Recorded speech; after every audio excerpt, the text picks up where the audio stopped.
Olá, pessoas de merda que estão me ouvindo agora. Olá, seres humanos. Aqueles que ainda pensam e ainda é um ser humano. Porque, cara, eu tava vendo, velho. Todos os podcasts agora eu defendo gente que foi cancelada. Eu defendi o Mamãe Gozei. Eu defendi o Monark já, tem um trecho lá, só o trecho que eu defendi o Monark, mas não tem o episódio, porque o episódio ficou ruim. Só que a parte que eu defendo o Monark eu deixo, né? E é isso, cara. Você vê as mesmas pessoas que você vê num churrasco falando um monte de abobrinha, coisas deploráveis, cara. Eu cresci num país, cara. Eu cresci num país onde eu vi as coisas mais nojentas do mundo na rua, em convenções sociais, em bares, em restaurantes. Eu vi as coisas mais ridículas e podres do mundo. Gente falando baixaria, gritando, falando merda, ouvindo funk, ouvindo toda a bosta possível. Os caras ouvindo todo tipo de coisa nas músicas lá, surubinha de leve, a puta que pariu, usa droga, é isso aí. E aí quando eu vou no Twitter, eu vejo a população mais moralista de todas. Vão se fuder, bando de hipócrita do caralho. Eu tenho que cortar meu cabelo, cara, então esse podcast vai ser rápido. Vou sair de casa daqui... Eu não sei fazer conta de matemática. Eu reprovei em todas as minhas matérias de matemática na escola. 2 minutos pra dar 14h40. Aí mais 20 minutos pra dar 15 horas. Aí mais 15 minutos ainda. Ah, cara, dá pra gravar o podcast sim. Eu tenho 40... Eu tenho 35, 37 minutos. Tenho 37 minutos de podcast. Então... foda-se, né? Eu não sei nada de matemática, cara. Na escola, nas aulas de matemática, eu pegava a cola de um amigo meu, cara. Do ensino... Desde o primeiro ano do ensino médio pra frente, eu não fazia as contas nenhuma. Eu pegava tudo cola do meu amigo. E você estudou em escola pública, cara, você sabe que... lá é assim que acontece. Você pega a cola de todas as lições da prova, eu pesquisava no Google todas as respostas.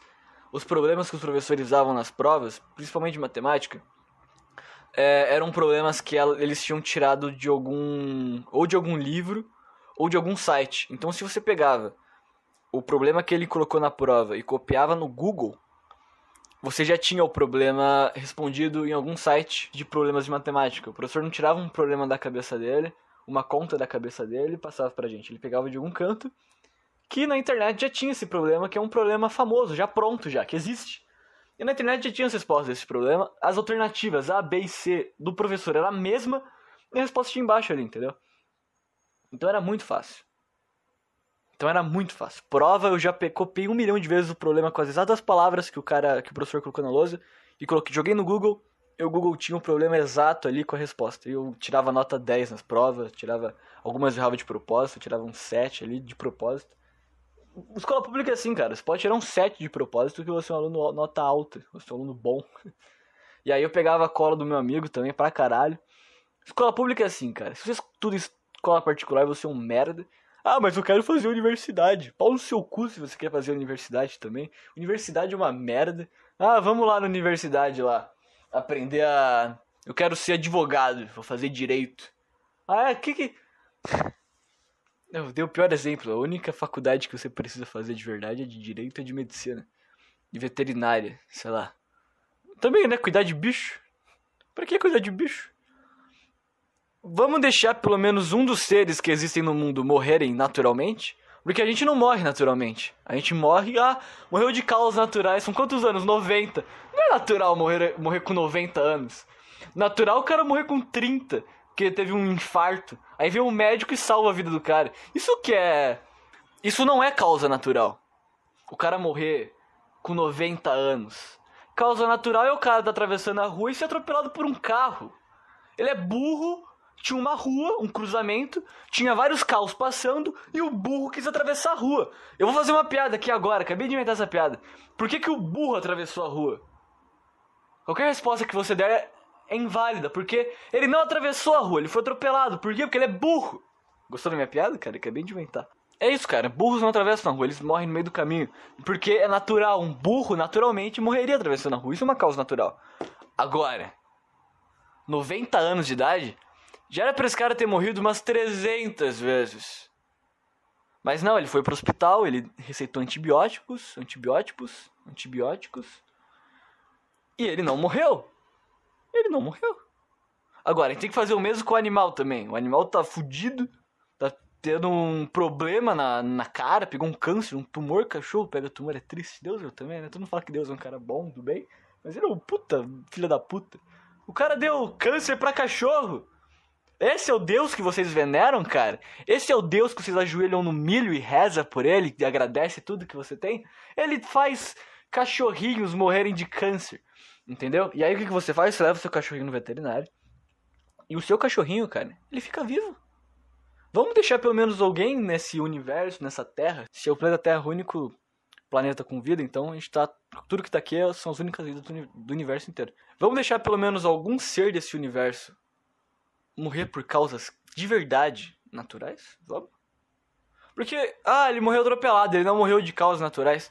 Pro universo é algo muito maior do que você e muito mais pesado do que você, viajando muito mais rápido do que você, se trombando contra você.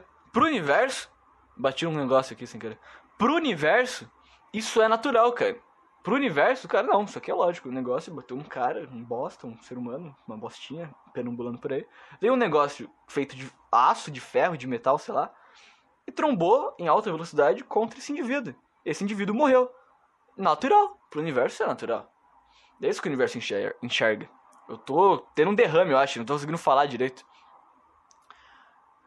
Ia ser um jeito de ter visualização no podcast se eu tivesse um derrame no meio dele. Mas eu ia morrer. Qual que é o preço da fama? Mas aí, cara, o universo ele só enxerga... Ele não enxerga, é um carro que atropelou este homem aqui. Não, não enxerga isso. E aí você faz o que com esse homem que tá agonizando na calçada? Você leva ele pro hospital, você dá soro pra ele, você faz uma cirurgia, você arranca as pernas dele. E aí ele fica vivo. E aí eu falo pra você... Isso é natural, cara? Isso não é natural. Natural é ele morrer. 90 anos, causas naturais... Isso aí é impossível. É impossível. E aí eu não tenho mais nada pra falar no podcast. Tchau, tô indo embora. Eu quase falei tal. Ao invés de falar tchau, tô tendo derrame no meio do podcast. E eu fiquei falando aqui de Deus, cara. Já fiquei com medo já. Que eu falei de Deus. Esse é o Deus que vocês, sei lá o quê. Cara, quando eu quebrei a minha vértebra, eu já vou falar aqui. Tem um episódio aqui no podcast que é Deus quebrou minha vértebra. Cara, eu tava com uma suspeita de Covid, eu tava gripado, ruim pra caramba, pegando umas puta tontura. Eu andava em casa aqui, esperando sair na cambaleando. Daí eu fui subir uma beliche, eu tenho uma cama beliche. Aí eu tava subindo essa merda aqui. Aí eu perdi o equilíbrio, cara, no meio no penúltimo degrau da beliche. Eu caí, aí meu osso bateu só no osso só. A queda foi inteira. Parou, eu caí numa escrivaninha. Eu bati numa escrivaninha. Não uma escrivaninha, era tipo um armário, assim, só que pela metade, porque eu tenho pouca roupa. E aí bateu tudo. Todo o meu osso, todo impacto foi só numa quina dessa merda, dessa mesa. E aí eu quebrei esse osso. E quando eu tava com essa suspeita de Covid, eu falei pra Deus na minha própria cabeça: se você for me matar, que seja rápido, seu filho de uma puta. E saí rindo indo pro banheiro mijar. Na hora que eu tava descendo a escadinha aqui, eu pensei isso na minha cabeça. Foi um pensamento que me achei engraçadão na hora. Me diverti com esse pensamento. E Deus falou: seu merda, você vai me desafiar, seu filho de uma puta? E aí aconteceu isso, eu caí. Eu tava cantando a música do Charlie Brown Jr., cara. Olha, isso aqui, mano, isso aqui é Deus saindo da minha cara, velho. Eu sei que isso tá indo da minha cara, Deus, eu sei disso. Eu tava cantando a música do Charlie Brown Jr., cara. Eu tava cantando Indicados ao Prêmio Nobel da Paz. Eu tava nessa parte da música, nessa exata parte da música, eu juro pra você. Eu não preciso jogar praga em você. Você já nasceu, essa pessoa estúpida. E aí eu caí, cara. E aí eu caí da cama. Eu tava já subindo, eu tava terminando de subir. Eu tava nessa parte da música, nessa exata parte da música. Eu terminei essa frase. Eu tava no estupi, indo pro dar. E aí eu caí, cara. Você viu, gostou do efeito especial? Deve ter ficado uma merda no microfone. Mas é isso, cara. Foi horrível. Aí eu caí, eu falei, fudeu, não vou mais andar, acabou. O médico já falou pra mim, falou pra minha mãe já ficou louca. Ah, se fosse um pouco mais perto ali, ele não andava. Aí já fode a porra toda. Aí eu já fui pro hospital, saí do hospital, fui fazer uns exames, pra ver se a coluna já tava boa, pra ver se já podia cair de novo. E aí ele falou que não, que eu tinha que ficar, que eu não tinha que fazer exercício, levantar peso, nem porra nenhuma, você se sentiu inútil. Eu me senti um peso morto, cara, do caralho. Eu me senti o maior peso morto que o mundo já viu, cara. Eu me senti um inútil. Vontade de sair correndo pela cidade. Eu corria, cara, corria pra caralho. Não posso correr, porque eu impacto. Eu fiquei 3 meses, que o médico falou que ele me deu 3 meses até eu ficar bom e voltar lá pra ver se tá tudo certo. E agora ele me deu mais 2 meses. Já tá uma bosta, né? E aí, cara, nesses 3 meses, bem perto de acabar o 3º mês, eu corri pra caralho. Corria, tem uma ladeira, gigante aqui perto de casa. E eu corri ela, cara, igual um louco. E aí no fim do caminho, cara, eu senti um impacto muito grande na minha coluna, bem na parte do osso aí na região. No final, quando eu já tava terminando de correr e você tá ainda no embalo da corrida, só que você já tá querendo parar de correr, aí meu pé esquerdo bateu com tudo no chão, no andar mesmo, né? Esse impacto do pé do esquerdo no chão foi suficiente pra mim sentir a minha coluna e eu falei, fudeu, porra toda, cara. Então eu não tô podendo correr, não tô podendo fazer nada. Tá uma merda, cara. Tá sendo ridículo, tô me sentindo inútil do caralho. No trabalho não posso pegar peso, nem ficar pedindo pros outros. Tá sendo uma merda. Isso aí, cara, é a vida. É a vida como ela é. Às vezes você desafia Deus e ele ri da sua cara. É muito louco isso, né, cara? Porque Deus, você acha que Deus é o quê? Você acha que Deus ele te ama, cara? Que ele é do bem. Deus é do bem. Eu já falei disso várias vezes aqui no podcast. Que Deus não é do bem, tá bom? Porque ele já se demonstrou muito filha da puta comigo. Eu acho que não, acho que ele é só um cara muito engraçado, assim. Ele gosta de tirar com a cara das pessoas. Porque o que aconteceu comigo foi assim, você vai querer fazer brincadeirinha comigo, cara? É isso que você quer fazer, seu idiota? E aí ele falou, sobe aí a tua beliche. Tua beliche não, porque não é beliche, meu quarto é muito pequeno, então a gente tem que ter eu fiz uma beliche aqui. E embaixo é tranquilo, pra mim poder... Não é uma beliche, porque beliche seria 2 camas. Mas só tem a parte de cima e a parte de baixo não tem nada pra mim botar o computador, os bagulho, que ainda tô no processo pra ter. O que é uma grande merda é que Deus falou, cara, sobe aí tua caminha nova aí que você fez pra economizar espaço. Faz essa bosta, seu filho de uma puta. Faz, pode fazer. E aí aconteceu isso. E aí eu fui prejudicado. Falando aqui agora de cancelamento, cara, que eu comecei o episódio falando de cancelamento, que eu tô defendendo os cancelados. Agora o Danilo Gentili foi cancelado. Cancelado não, mas... Estão enchendo o saco dele no Twitter. É isso que tá acontecendo. E agora a galera que tá cancelando ele não é a mesma galera que tá cancelando as outras pessoas que eu já citei aqui no podcast ou no canal de cortes e trecho que eu falei já do Monark, já falei do Mamãe Falei, né? Então, eu já defendi esses caras aí, entre aspas.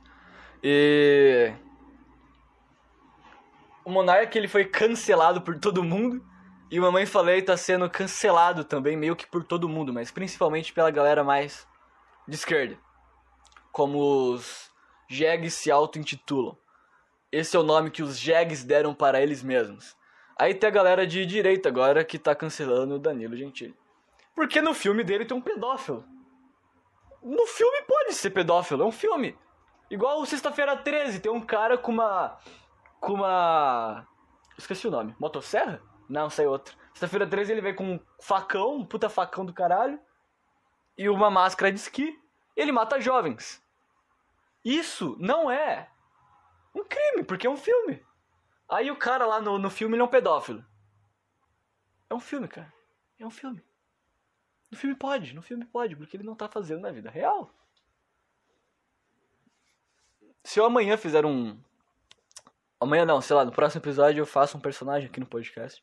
E eu deixo bem claro, tipo assim, isso aqui é um personagem e aí eu começo a falar umas putas absurdas sobre pedofilia, ou sobre assassinato, ou sobre qualquer coisa, cara. Eu crio um roteiro onde 2 pessoas, 2 vozes se conversam dentro de um contexto artístico. E aí eu quero fazer um personagem, eu roteirizo um personagem que ele é um puta assassino do caralho. E eu vou lá e roteirizo outro personagem que é uma pessoa extremamente emotiva, traumatizada, com muitos medos. E eu penso, cara, o que aconteceria se na mesma sala tivesse um puta assassino do caralho e uma pessoa extremamente medrosa, emocional, emotiva, frágil. E se eu colocasse as duas pessoas na mesma sala, e aí o assassino, com o tempo, ele vai descobrindo que essa pessoa é assim e ele começa a aproveitar dela. Dentro da arte, eu posso explorar isso o quanto eu quiser. Dentro de um filme, dentro de um livro, dentro de um podcast. Eu posso, cara. Porque é arte. Eu nunca poderia, na vida real, conhecer um assassino, conhecer uma pessoa... eu descubro que o cara é um assassino, aí eu vou lá, conheço uma pessoa que é nessas características que eu falei, muito emotiva, sei lá o que, frágil. Aí eu marco o encontro entre as duas pessoas e tranco elas de uma sala. Eu não posso fazer isso na vida real. Mas dentro da arte, é um ambiente inofensivo. Você pode colocar qualquer merda. Inclusive um pedófilo. E muita gente usando o argumento, mas eles são o pedófilo dentro da série, dentro do filme, quer dizer. Ele era um vilão. Cara, mesmo se fosse o herói do filme, você poderia, porque é um filme. É um roteiro, como que eles fazem na arte? Eu vou tentar explicar aqui, mesmo sendo um idiota completo.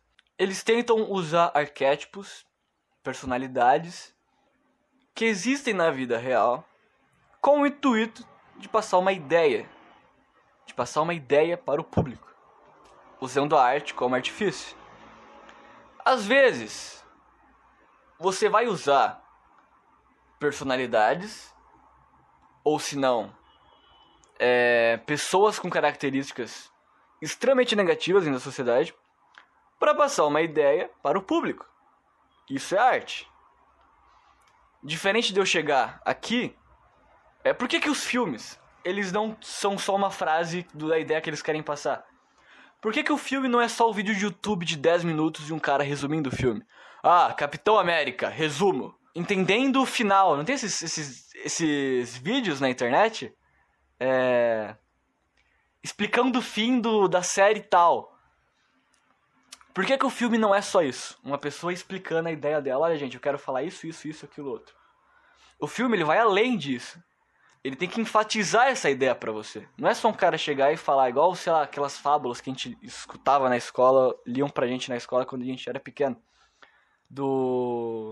Da raposa e a uva, da tartaruga e a lebre. E no final tinha uma moral. No final dessas histórias tinha uma moral. A moral da história quem desdenha quer comprar. Não tinha um negócio assim? Então, por que essas histórias elas precisam primeiro ser contadas? Dar um exemplo de algo, de duas situações extremas, onde tem uma tartaruga e uma lebre disputando uma corrida. Ao invés de só vir com a moral do final e explicar pro cara a ideia, ele precisa mostrar, fazer toda uma alegoria de personalidades, de arquétipos da tartaruga, da lebre, para finalmente chegar na ideia central do que ele queria te passar. Ele precisa dar um exemplo daquela situação. E às vezes você, ao invés de usar a tartaruga e a lebre, você usa o pedófilo e duas crianças, para passar a ideia de um contexto. Ali, o negócio do Danilo Gentili era pegar esses caras que parecem ser muito bonzinhos, parecem serem muito humanistas, politicamente correto, e no fundo eles são pessoas maldosas que usam esse discurso político, mais do bem, da paz, do politicamente correto, a favor dele mesmo para fazer coisas ruins. Ele usa essa brecha da bondade em extremo para as próprias crianças para com ele, entendeu? Então a criança, você... Como assim você é contra o homossexualismo? Você não quer chupar o meu pau? Ele tá passando a ideia dele perante esse tipo de gente e como essas ideias na visão do autor podem ser perigosas e usadas para o mal, mesmo elas sendo boas na essência, né? A ideia da anti-homofobia. Mas se você levar essas ideias ao extremo, você vai chegar num cara que quer comer criança em prol da liberdade sexual. Então, essa era a ideia que eu enxerguei, interpretei do que o Danilo Gentili queria passar. Essa é a visão dele sobre essas ideias. E ele nunca quis proibir pessoas de terem essas ideias. Ele só usou a arte para expressar sua visão sobre isso numa situação extremamente exagerada. que é o que a arte faz. Provavelmente o filme do Sexta-feira 13 deve ter uma história por detrás, deve ter alguma ideia que aquele cara quer passar. Eu nunca vi nenhum filme do Sexta-feira 13. Mas provavelmente deve ter alguma ideia que aquele cara queria passar com o Jason, o cara que usa uma máscara pra matar gente. O filme provavelmente não é só a morte pela morte, ele provavelmente quer passar uma ideia naquela porra. Entendeu? Ele não quer ser só violento, ele não quer só endossar a morte e falar, olha gente, a morte é legal, hein? Ele quer passar uma ideia. E mesmo se um filme quiser passar a ideia de que a morte é legal, hein? Se você vai lá e mata alguém porque você viu um filme, ou se não você abusa de uma criança porque você viu um filme, você que tá errado, não é o filme. Sei lá, cara, eu não aguento mais ficar chovendo no molhado aqui te defender a liberdade de expressão.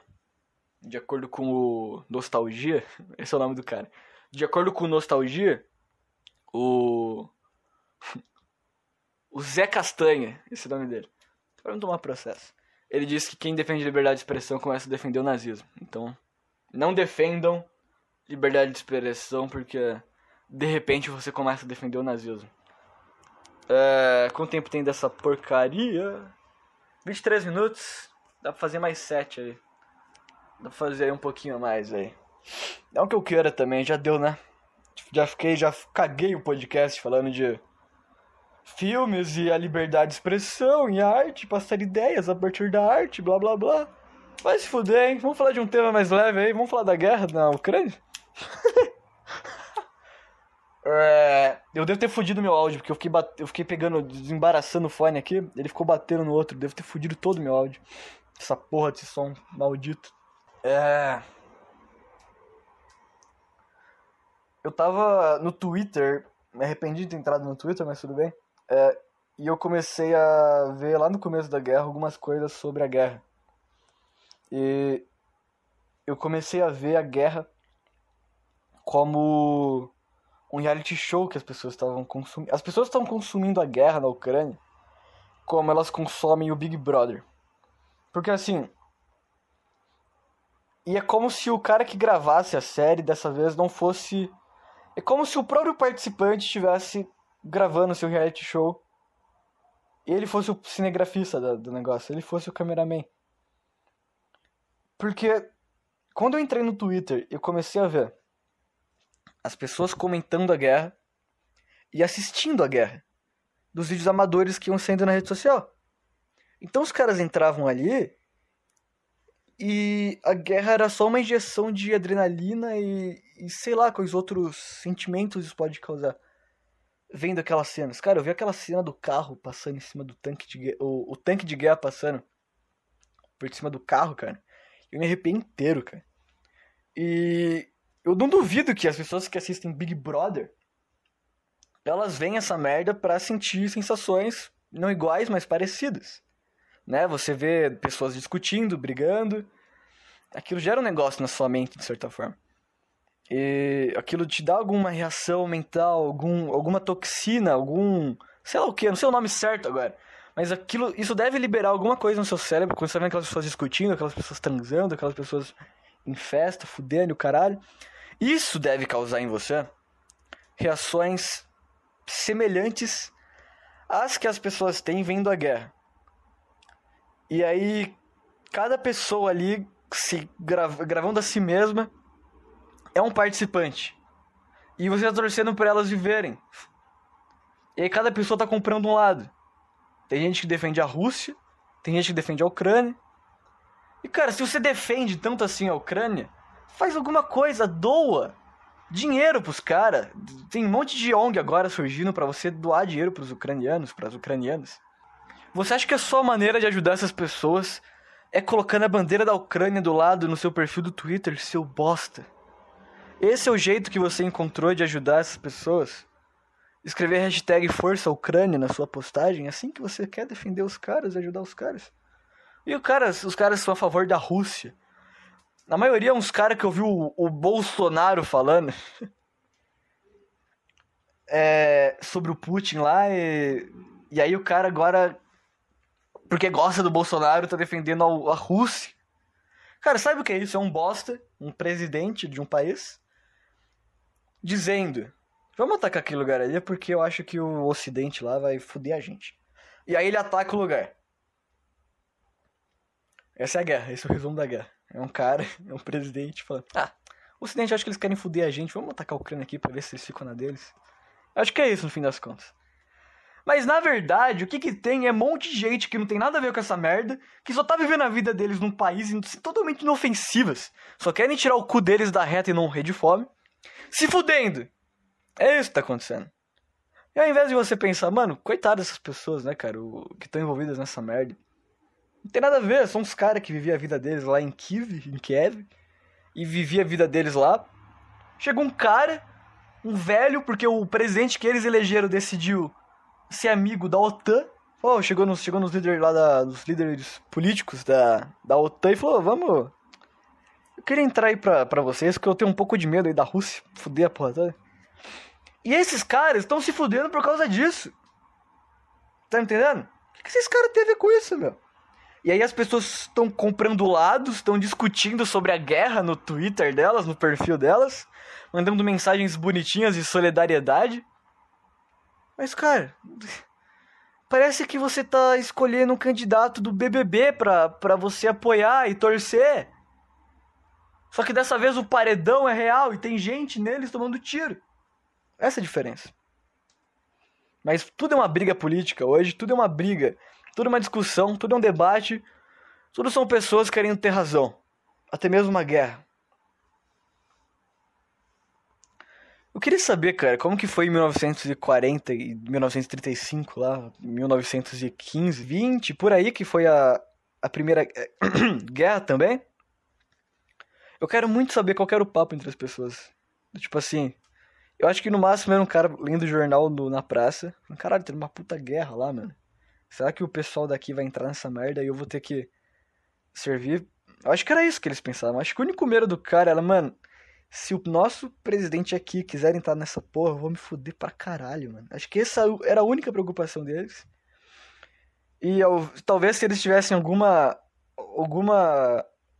dado, informação, que já era muito difícil de ter naquela época. Se eles tinham alguma informação desses caras, se eles tinham alguma informação dos civis da guerra, eu acho que o máximo que eles iam sentir ia ser caralho, olha como que essas pessoas estão se fudendo, sei lá o quê.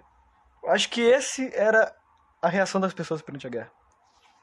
E não uma puta discussão que no fim é eu tô certo e você tá errado. Me venere, eu sou melhor do que você. Era isso. É isso que é hoje. É isso que é hoje. Isso que se tornou um negócio.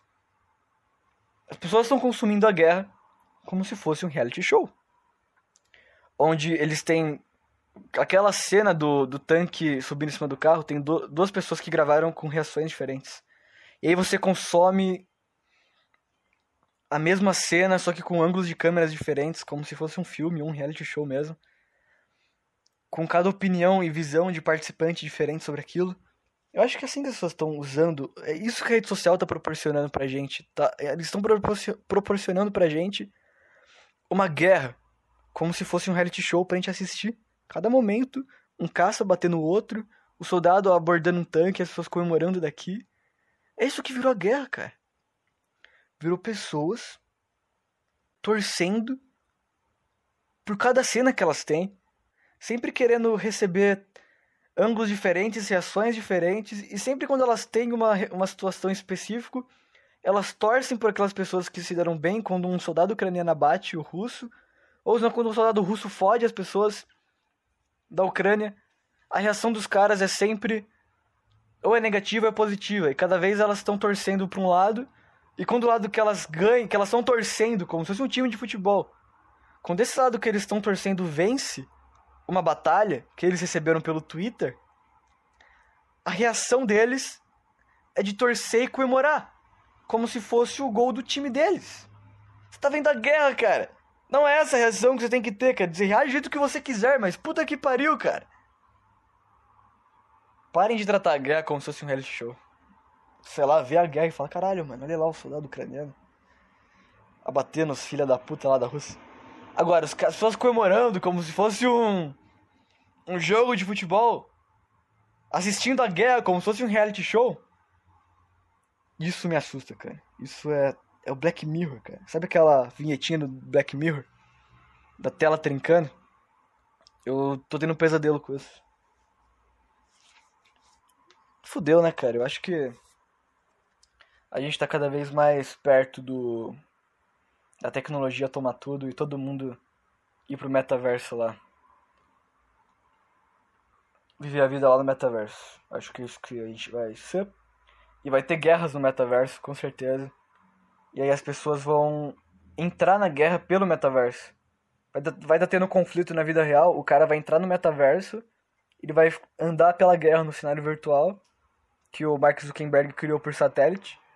Ele vai ficar assistindo as pessoas se matando e dando RTs e fazendo comentários sobre aquilo. Olha, gente, aquele cara que matou o outro, vocês viram Vocês viram como os ucranianos são batalhadores, gente? KKKK, lol, trollface.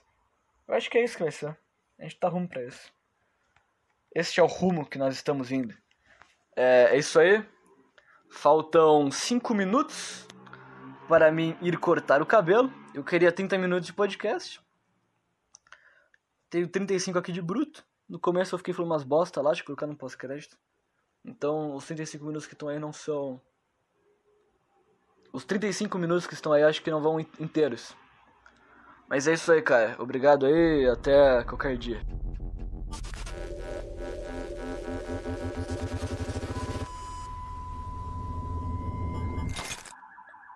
Deus.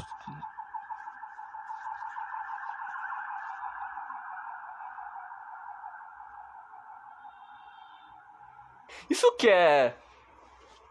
Isso não é uma... Caraca, eu tô me embananando inteiro aqui.